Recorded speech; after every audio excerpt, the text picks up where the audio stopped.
नमस्कार, welcome back to my channel.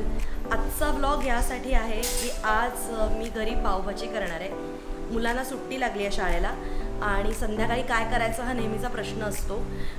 तर आज मी साधी सोपी पावभाजी, म्हणजे काही जण खूप सागरसंगीत पावभाजी करतात, पण त्यातल्या त्यात सोप्यातली सोपी पावभाजी मी आज घरी करणार आहे। तर हा व्लॉग शेवटपर्यंत नक्की बघा। अभी मजा आएगा ना भिड़ो। पावभाजीचं सामान सगळ्यांना माहीतच आहे, त्याप्रमाणेच मी फ्लॉवर घेतलेला आहे, मटार सोललेले छान, शिमला मिरची आहे, बटाटा आहे, कांदा आहे, टोमॅटो आहे, लिंबू आहे। तर आता मी काय करणार आहे, फ्लॉवर, मटार, शिमला मिरची आणि बटाटे हे एकत्र कुकरला पटकन शिजवायला लावणार आहे। कांदा चिरलेला आहे, यातला थोडासा कांदा मी पावभाजीसाठी वरनं घालायला ठेवणार आहे आणि उरलेला कांदा आणि टोमॅटो मस्तपैकी मी पटकन मिक्सरवरनं काढणार आहे, म्हणजे आपली पटकन प्युरी तयार होईल आणि पावभाजीला वेळ नाही लागणार।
सगळी तयारी मी तुम्हाला दाखवलीच आहे, एक लास्ट दाखवते। बीट घेतलेलं आहे, कच्चंच आहे, एक छोटं बीट होतं, त्याचे बारीक तुकडे केलेले आहेत आणि ते मिक्सरमधनं काढून घेतलेलं आहे, फिरवलेलं आहे। ह्याने पावभाजीला कलर खूप छान येतो आणि पौष्टिक पण पोटात जातं।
भाज्या कुकरला लावलेल्या आहेत, 4 शिट्ट्या करून घेतलेल्या आहेत आणि आपलं वाटण पण तयार आहे। याच्यामध्ये कांदा, टोमॅटो, आलं, लसूण, मिरची, म्हणजे मी लाल तिखट घालणार आहे, पावभाजी मसाला पण घालणार आहे, पण मिरचीची चव छान येते म्हणून एक 4-5 मिरच्या घातलेल्या आहेत. याचं सगळं मी एकत्र वाटून घेतलेलं आहे आणि हे वाटण तयार आहे. सो हे वाटण छान परतवून घ्यायचं, भाज्या घालायच्या, आपली पावभाजी तयार.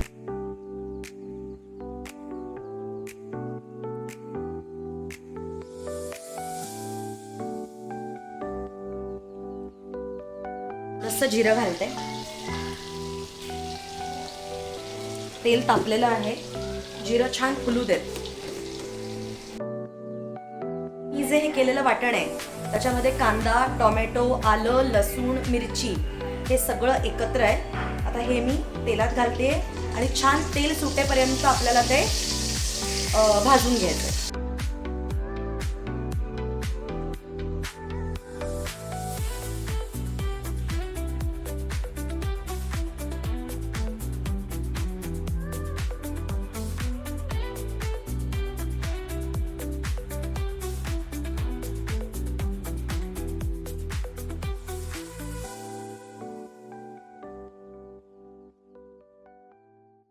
हे छान परतलं गेलेलं आहे. थोडासा मसाला घातलाय मी आणि आता हे जे मी मगाशी बीटाचं वाटण केलेलं, बीट वाटून घेतलेलं ते घालते.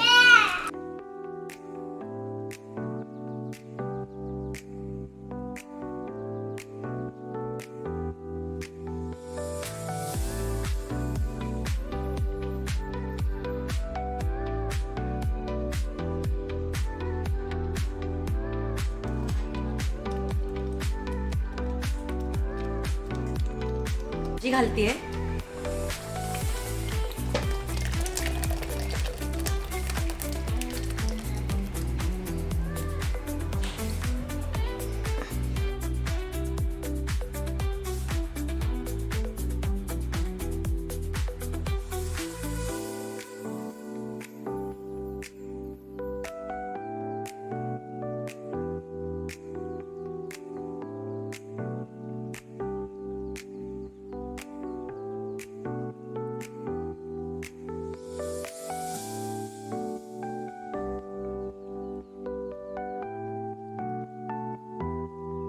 पावभाजी मसाला आणि तिखट घालतीये.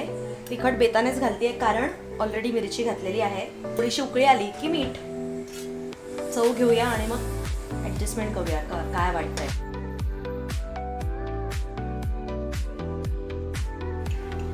मीठ घालतीये.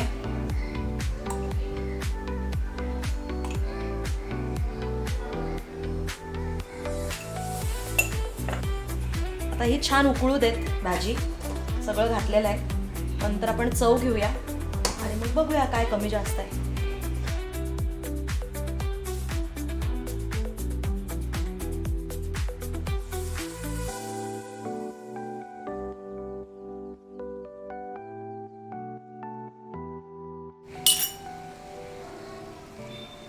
थोडंसं मीठ कमी आहे आणि थोडासा पावभाजी मसाला घालते.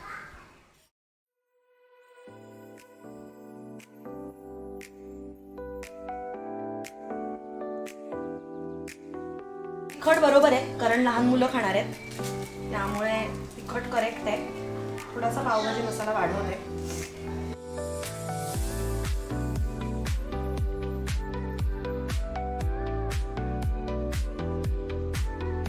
मस्त खळाखळा पावभाजी उकळतीये. उकळल्यानंतर म्हणजे असं छान उकळल्यानंतर त्याची चव खूप छान येते. सगळे फ्लेवर्स एकत्र येतात. आता मी त्याच्यावरती कोथिंबीर घालते.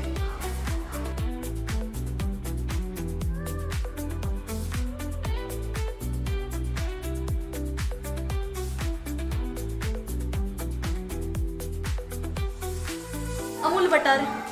पावभाजीला बटर जरा प्रेमाने खायचं, म्हणजे भरपूर खायचं, त्यामुळे वरनं थोडंसं घालते. आणि सर्व करताना पण मला खूप आवडतं.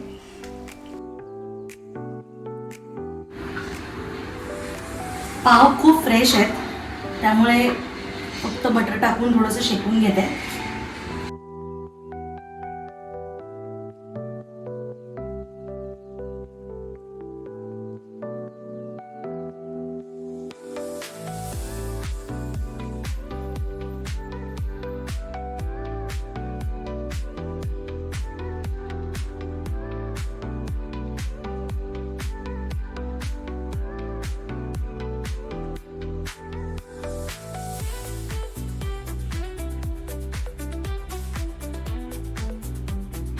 अशी गरमागरम पावभाजी तयार आहे.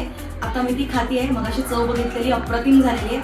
आता पाव पण छान गरम गरम आहेत बटरवरती शेकलेले. सो पावभाजीची भाजी, पाव, कांदा, लिंबू. आता मी मस्त ताव मारणार आहे. कसा वाटला व्लॉग मला नक्की सांगा आणि हा व्लॉग सगळ्यांपर्यंत शेअर करा आणि माझ्या चॅनलला सबस्क्राईब केलं नसेल तर नक्की करा. बाय. ओ बेटा जी अरे ओ बाबूजी, किस्मत की हवा कभी नरम कभी गरम, कभी नरम नरम कभी गरम गरम, कभी नरम गरम नरम गरम. ओ बेटा जी, किस्मत की हवा कभी नरम कभी गरम, कभी नरम नरम कभी गरम गरम, कभी नरम गरम नरम गरम. ओ बेटा जी.